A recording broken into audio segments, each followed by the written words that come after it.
morning po sa lahat. Ito na po yung ating panghuling serye.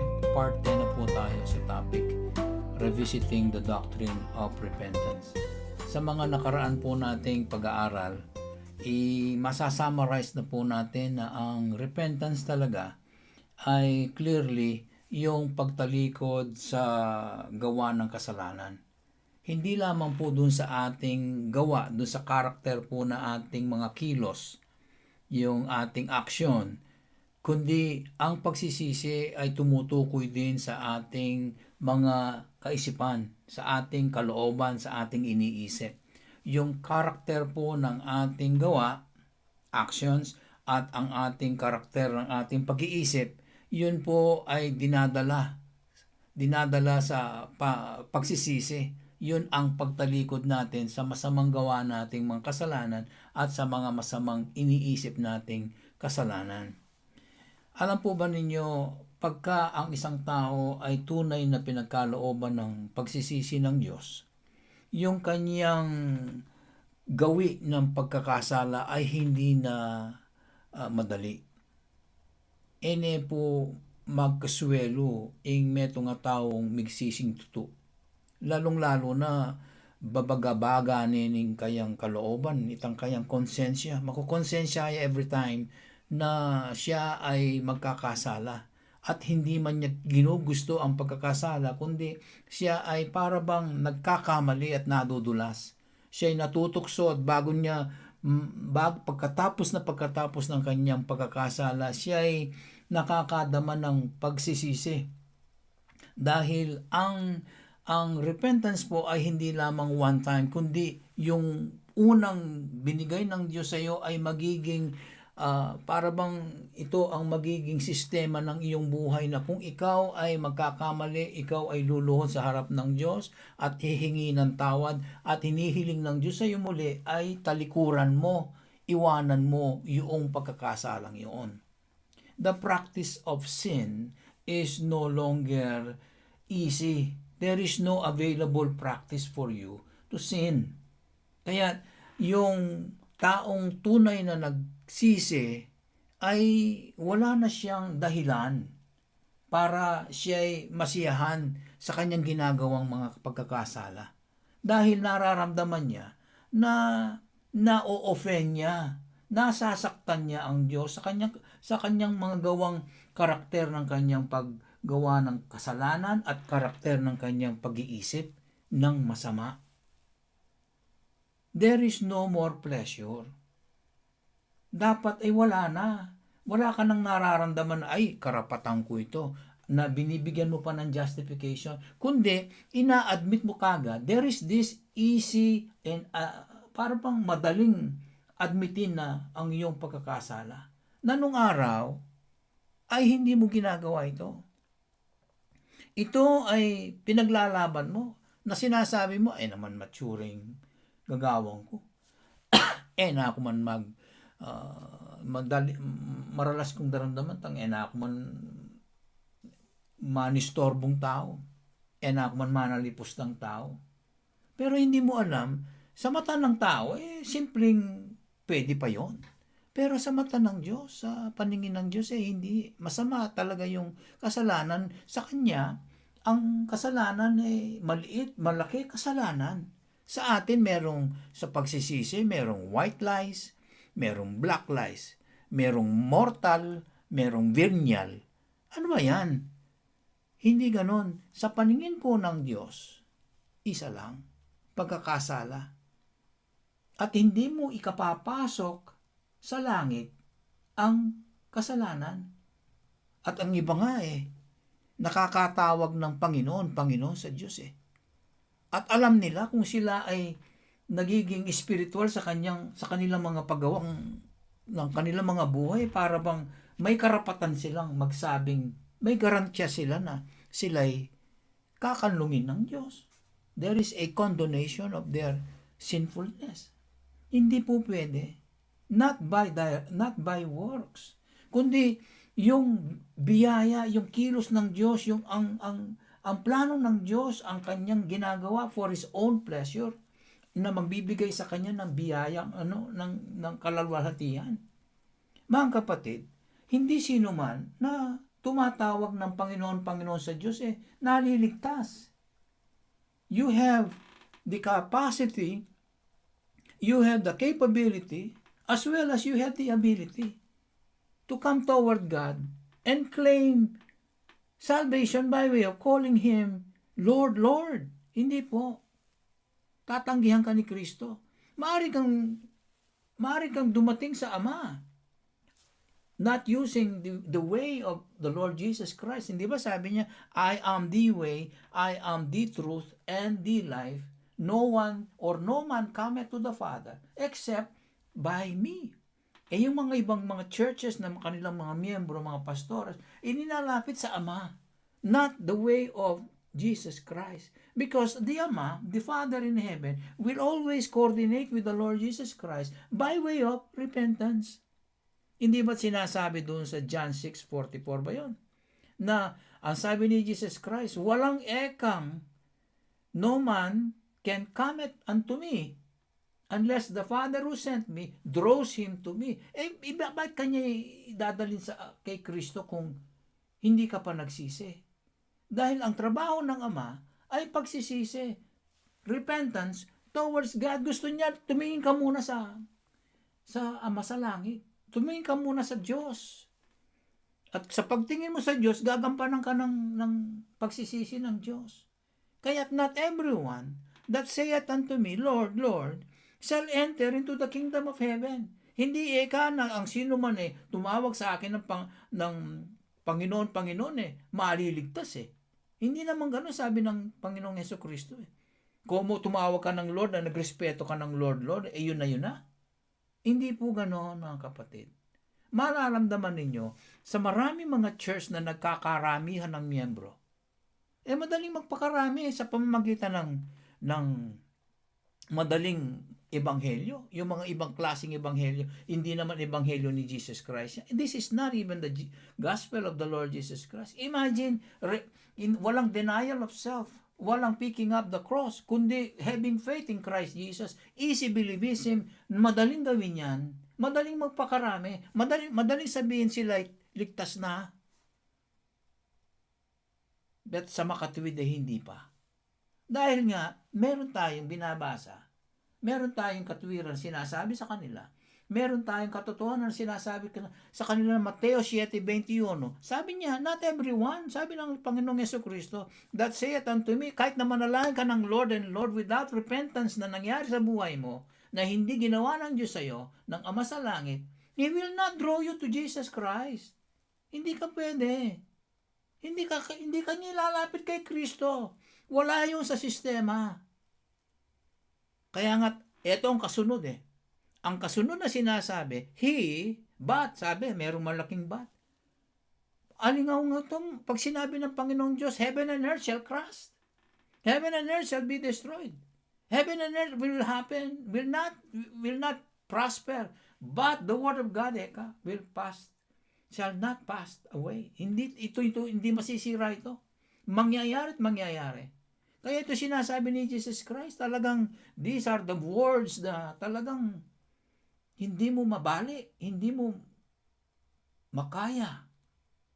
Ang sabi niya, but sabi, siya na gumagawa ng kalooban ng aking Ama, which is in heaven. And the kingdom of heaven and which is in heaven, sinasabi sila may-ari.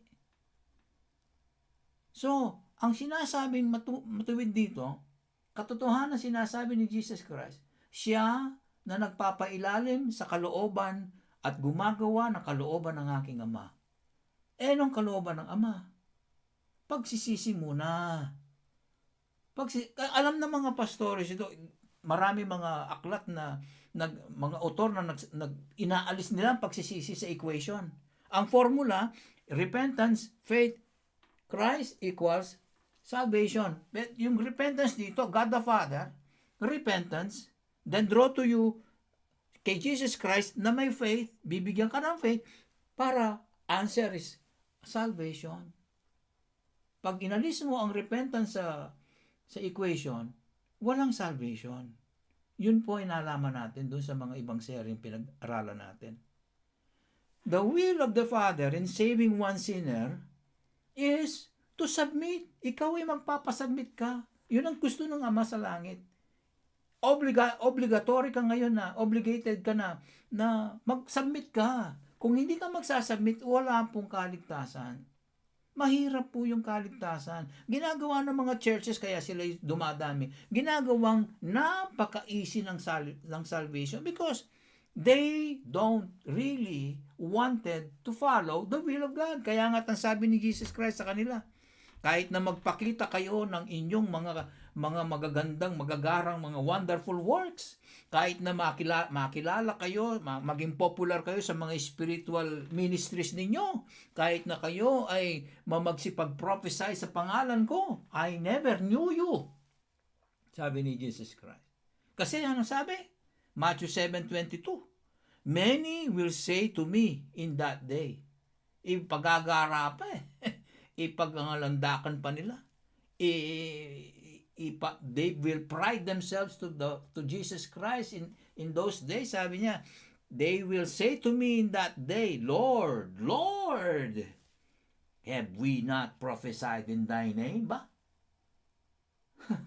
eba ating ketasan lubin Hindi ba't ganyan ang mga iba talagang kung manalangin akala mo nahihila nila ang langit? Wala po, hindi po nila magawa yan. Mistulang deception ang ginagawa nila. Many will say to me in that day, Lord, Lord, have we not prophesied? Hindi ba kami nangaral sa iyong pangalan? May mag-preach la pa Yung gospel na pangasanteng. May kwarta ka. Di ba merong minsan nung nag-LSS ako nung mga panahon ko pa ng Katolisismo. Nag-LSS ako for 7 weeks ata. Kay doon sa attorney dyan sa harap ng simbahan sa Carmelite. Natapos ako ng LSS binigyan ako ng malaking Biblia. Tapos meron silang mga pasayaw at merong pasaya.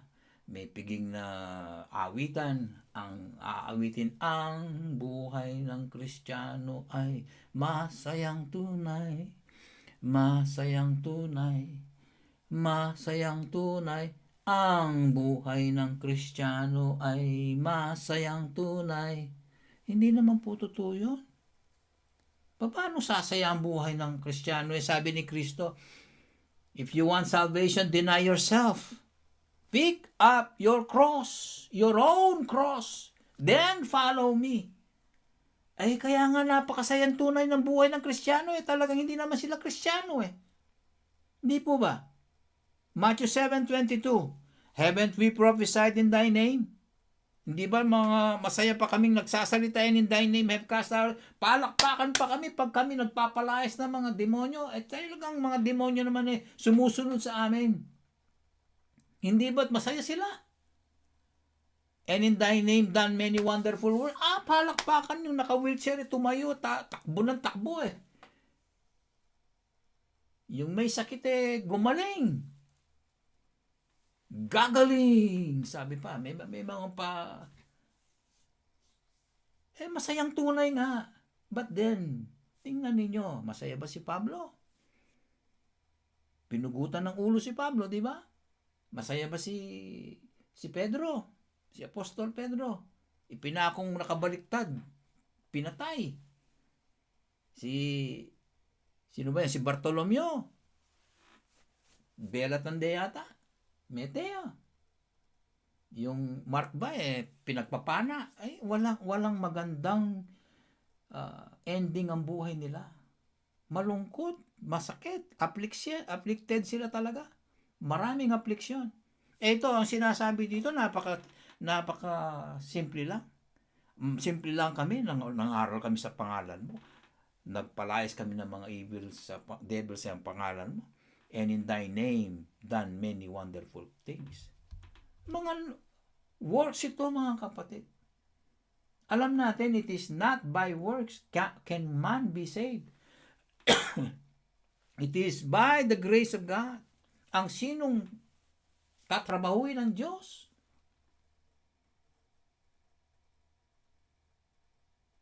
Kaya malinaw sa ating pag-aaral na ang tinatrabaho ng Panginoong Ama sa langit, binibigyan niya ng repentance. Ang binibigyan niya ng pagsisisi ay siya lamang yung ilalapit niya kay Kristo. Nabanggit ko na sa inyo kanina ito. Ito yung talagang, pag binasa mo to, talagang magugulat ka. Wala kang masasabi.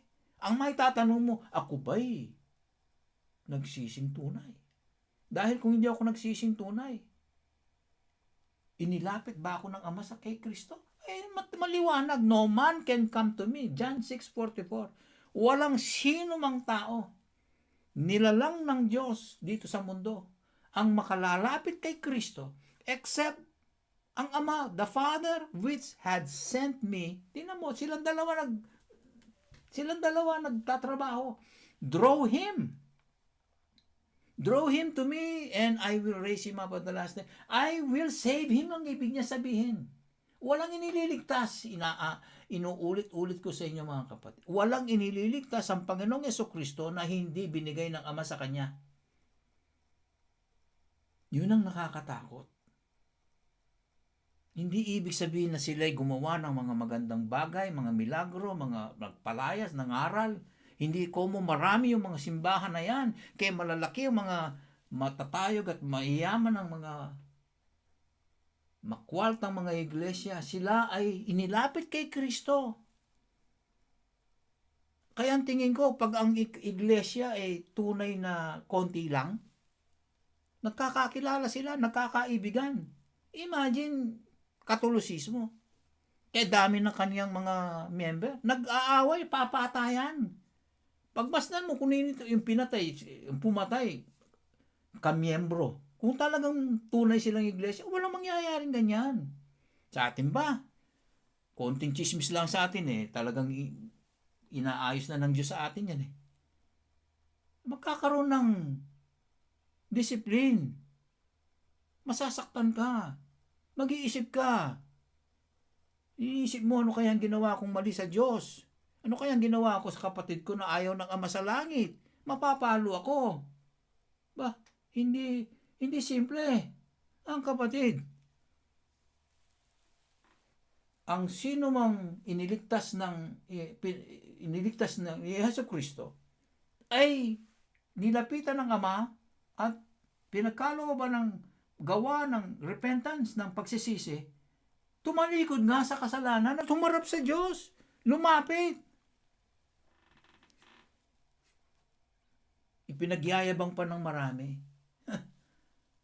Kung manalangin, kung mangaral, kung parang talagang mapapasunod ka pinag-aaralan nila yun Public speaking talagang pinag-aaralan yan para effective mong mailathala ang ebanghelyo, pero wag ka.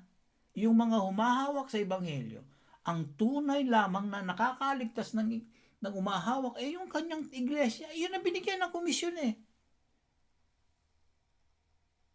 Kaya isipin ninyo, ang sabi ni Jesus Christ, yung sa mga tumatawag na Lord, Lord sa Kanya, anong sabi?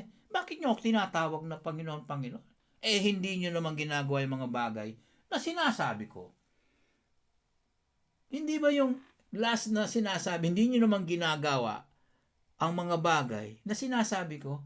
Hindi ba't ang mga namumutawi sa bibig ng ating Panginoong Jesucristo, yung mga salitang lumalabas na yun, salita ng Ama yun sa langit, di ba? Hindi inaangkin ni Jesus Christ. Sinasabi niya, ang mga sinasabi ko ay galing sa Ama. So, ang dito, paano mong tatawagin akong Lord, Lord? Paano kitang ililigtas wala kang ang passes wala kang badge. Wala kang permit. Walang katunayan na marka sa langit ng Ama.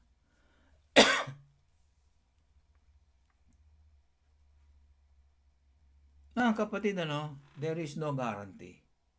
Ang sino mang nananampalataya kagad kay Kristo, walang garantiya na siya ligtas.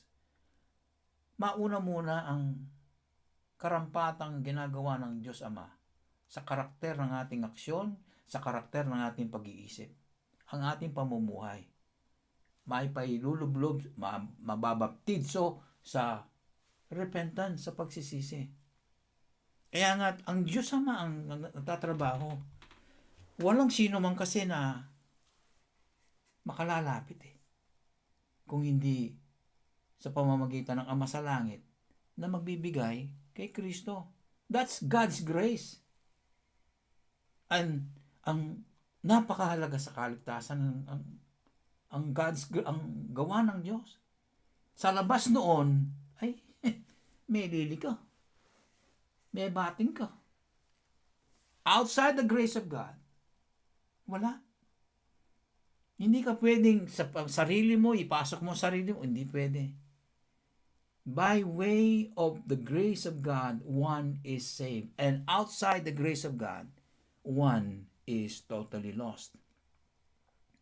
Kahit na ano pang gawin mo, you can do spiritual things katulad ng mga tumawag na Lord, Lord, katulad nung nag-prophesy sa pangalan ni Jesus Christ, kahit na malalaki pa yung mga churches na yan, alam ng Diyos yan. Alam ng Ama sa Langit. You remain unsaved because what you're doing is by your own works, by your own desire. O yan yung paglaban tamo. O yan yung paglaban tamong Baptist. Kasi, alang simple ketiyato. Ila akit mo ng kasimple. Kaya, magkain na ka. Ang tawag nito, magduda ka pagkang pinasukan mo ay talagang para kang lumilipad. Ang sarap ng mga tonong naririnig mong awit. Ay bay talaga. Pagka ang bagay ay very easy, please think. There is no facility, there is no easy. Hindi easy ang kaligtasan. Kasi may requirement ang Diyos. Ang requirement niya, repentance. In the equation, repentance and faith to Christ equals salvation. It is towards God, ang kapatid. Kaya, it is giving up of our sins. Tinatanggihan na natin ang pagkakasala. Hindi na madali sa atin na magkasala. We recognize the sinfulness of sin. Alam natin ang evil ngayon dahil sa pagsisisi. Because God is holy, when God's holiness works upon us, mararamdaman natin masama ang kasalanan. Kaya nga, if it is giving up, you need to give up your sins or you cannot be saved. Mamili ka. You need to give up your sins or you will not be saved by Jesus Christ. Kasi, repentance opens the gates of heaven. Yun ang paniwala ko. Bakit? Ano sabi kasi ng Biblia? Ang daming mga anghel sa langit, nagsasaya pag ang isang taong nagsisi, di ba? Hindi ba sabi ni Jesus Christ? I say unto you, sabi niya, there is joy in the presence of the angels of God over one sinner that repented. Hindi naman sila all-knowing. Di ba? Ang mga angels hindi naman all-knowing. Kaya nga, ang mararamdaman nila, maririnig nila, nagsasaya ang Ama, masaya ang Ama, masaya ang Father. Bakit? Meron na naman kasing isang sinner na nagrepent. Luke chapter 15 verse 10. Ganito po ang bilanggit. Likewise, sabi ni Jesus Christ, matindi po ang mga salita ng Diyos, I say unto you, there is joy in the presence of the angels of God over one sinner that repented. Kasi pinagmamalaki, sinasabi ng Diyos Ama, meron naman nagrepent, may maliligtas, ibigay natin kay Kristo. Naririnig ng mga angels yan. At that's what I believe. Kasi hindi naman all-knowing ang mga angels. Ba't naman sila magsasaya? Hindi naman nila nakikita ito, hindi naman all-seeing sila. Mataas nga ang kanilang mga intellect, pero hindi. Ang sabi, there is joy in the presence of the angels of God. Nandun kasi yung Diyos Ama. Kasi, kaya sila nagsasaya. Kasi repentance is turning to God di ba? Sila'y nasa Diyos. Now you are going to God. You are turning to God. Kaya, masarap ang pakiramdam ng Ama sa Langit Masarap ang pakiramdam ng banal na Espiritu. Masarap ang pakiramdam ng ating Panginoong Jesucristo sa sino mang nagsisisi. Dahil trabaho ng Ama yun eh. Pag ang isa ay tumingin sa Diyos, lumapit sa Diyos, ay nagpaubaya sa Diyos, talagang para sa Diyos na, he begins to acknowledge a living God. He begins to acknowledge the truth. Hindi ba't yun ang ginagawa ng Diyos Ama? Hindi ba't yun sinasabi dun sa 2 Timothy chapter 2 verse 25? Basahin po natin sa English. 2 Timothy chapter 2 verse 25, sabi ni Pablo kay Timoteo, in meekness, instructing those that oppose themselves. Pagka sasabihan mo itong mga nag-o-oppose sa'yo, palaaway sa'yo, sabi, malumanay mo sabihin dahil baka sakali, sabi niya, God might give them repentance to the acknowledging of the truth. Abay, talaga naman, pag sinasabi mong mag-repent kayo, aawain ka ng mga tao eh. Sino naman mag-aakalang ikaw eh walang kasalanan? Eh, siyempre, sinasabi mo ang Diyos sa kanila. Kaya nga, be in meekness, mababakak sana. Malumanay ka in meekness, instructing those that will oppose you or that oppose themselves. If God, peradventure, baka sakali, will give them repentance. Bigyan sila ng pagsisisi para matanggap nila, makilala nila, acknowledge nila ang katotohanan. So, ang Ama sa langit, He gives repentance to a sinner, and that sinner will turn to God. Wala naman sinabing God gives faith and faith turns to God. Hindi, the Father gives repentance, so the sinner will turn to God. Repentance towards God, di ba? Hindi naman faith towards God, hindi, towards Jesus Christ ang faith. Yun ang resulta na, mga kapatid. Kung walang gagawin ng Diyos sa atin, hindi natin hahanapin ng Diyos. Kung hindi magbibigay ng biyaya o ng pagkilos ng Diyos sa isang makasalanan, hindi po lalapit ang makasalanan. Patay siya sa kanyang mga kasalanan.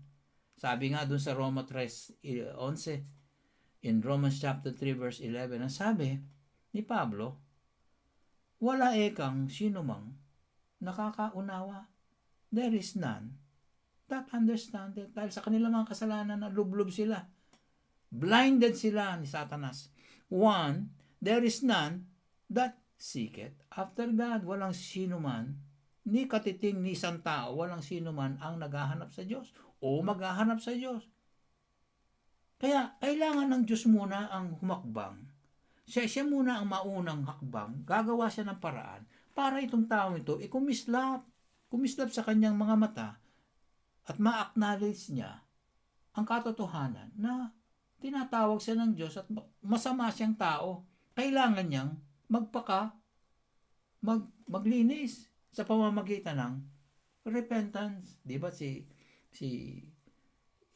kapatid na John the Baptist ang kanyang pinipreach baptism of repentance, paglilinis, paglublob sa tubig at paglilinis sa pamamagitan ng repentance. Kaya one will turn to God if God will work on that person. Ang isang tao itatalima sa Diyos kung ang Diyos mismo ang magtatrabaho sa kanya. Ang sinasabi kasi ganito. Nakita na ni Pablo ito Parang ito ang nagpapasanay, nagpapakilala na ang tunay na pagsisisi ganito ang mangyayari. 3 bagay ang makikita mo. Buksan ninyo mga kapatid doon sa unang Thessalonica, Kabanata 1, talatang 9. 1 Thessalonians chapter 1 verse 9. Sabi niya, sila kasi ay napakita, no? For they themselves, yung mga naabutan ng pag-preach ng ating mga apostoles. For they themselves show of us what manner of entering in we had unto you. Napakilala nila na sinasabi nila kung paano ang aming pagpasok sa inyo, paano nyo kaming tinanggap, paano nilang na-realize kung paano ang salita ng Diyos. And dito sinasabi niya, and how ye turn to God. One, how ye turn to God from idols to, and then to serve the living and true God. At papaano kayo na parang they turn to God, lumapit sa Diyos, galing sa kanilang mga relihiyon na para pagsilbihan ang living God. Tingnan natin itong mga Baptist sa Thessalonica, mga kapatid. Tatlong bagay ang nakita ko sa kanila. Tatlong bagay ang ginawa nila. Sabi ni Pablo, they turn to God. No? Tumalima sila sa Diyos, lumapit sila sa Diyos, tiningnan nila ang Diyos. They look toward God. One. At pagkatapos nilang ginawa yon, dahil sa lumapit sa Diyos, may iniwanan sila. They turn away or they left their evil state. Umalis sila, may kola ka rin, likwan daing kasalanan, likwan daing matsura, likwan daing evil, likwan daing marok.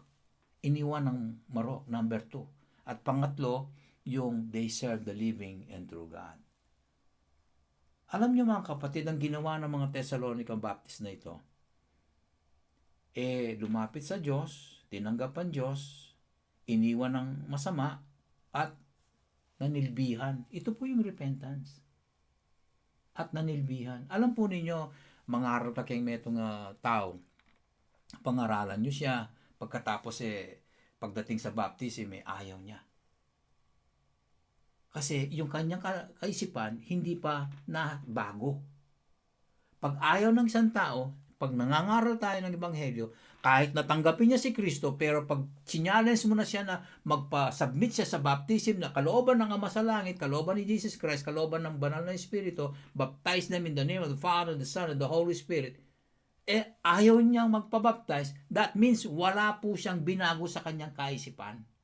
Ganun pa rin siya. Katulad ng mga Thessalonica na ito, binago na nila ang kaisipan, tumingin sila sa Diyos, ngayon iniwan yung mga idols. Iiwanan mo, religion mo talaga. Yung mga idols na ito, nagpapakilalang religion nila yon.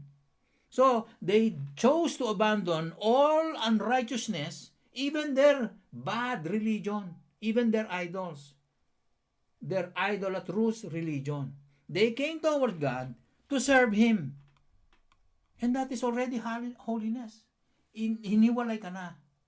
Kaya mga kapatid, yung pagsisisi, pagtingin sa Diyos, gawa ng Diyos ito Sa Kanya lang talaga galing. At pagkatapos, pag-iwan sa masama, pag-iwan mo sa relihiyon mo, at isa-serve mo ngayon ang paglilingkuran mo. May kalooban ka, may kagustuhan kang paglingkuran ng Diyos.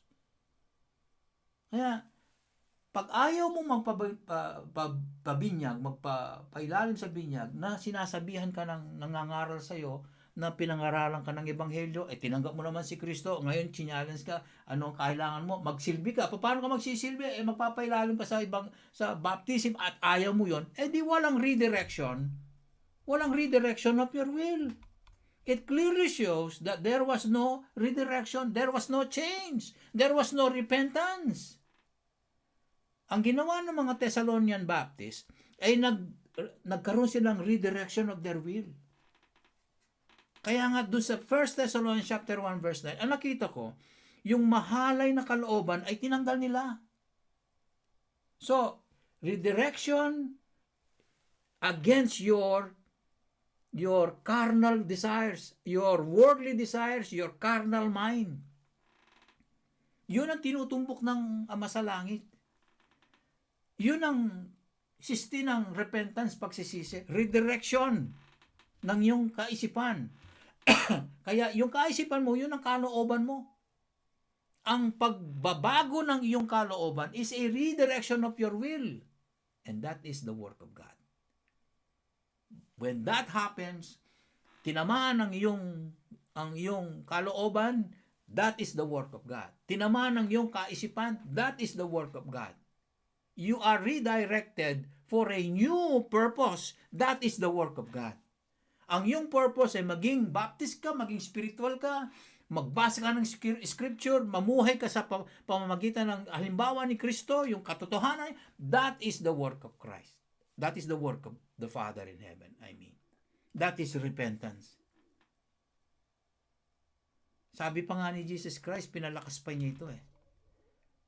Ang sabi niya dun sa Matthew 18 verse 3, ganito po, mga kapatid. And He said, totoong sinasabi ko sa inyo, malibang kayo ay makomberte. Makomberte. Anong ibig sabihin ng converted dito? Strepo sa Greek. Parang ganito, basketball, mga kapatid. Yung bola, tinapon niya para magkaroon siya ng, mapasok niya dun sa basket. Ano sinasabi ng rule at saka sinasabi ng mga announcer? He converts it. Kinonverte daw niya yung ginawa niya into a score of 2 points. He converted the 2 points. Sabi, that means, hindi mo naman nakita yung 2 points. Ang nakita mo yung bola. Pumasok dun sa basket. Ganito yung sinasabi. Ang paraan ng pagsisisi ay nako-converte ka. Kailangan mong magpalit. Nagkakaroon ng score o nagkakaroon ng kapalitan. Sabi niya, He said, verily I say unto you, except you be converted, and what? Converted into what? Become as little children. Matatanda na itong mga kausap niya eh. Tapos, ang ibig niyang paggawa sa kanila, maging muli kayong mga bata. Ganun pala yung repentance. Magkaroon ng conversion. You shall not enter into the kingdom of heaven unless you be converted, sabi. Kung walang pagbabago, walang mangyayari. Walang kaligtasan, di ba? Kanina pa sinasabi natin. Conversion is a change in form, is a change in character, in a change of function, a change of purpose, a change of lifestyle. Kaya nagtataka sila eh.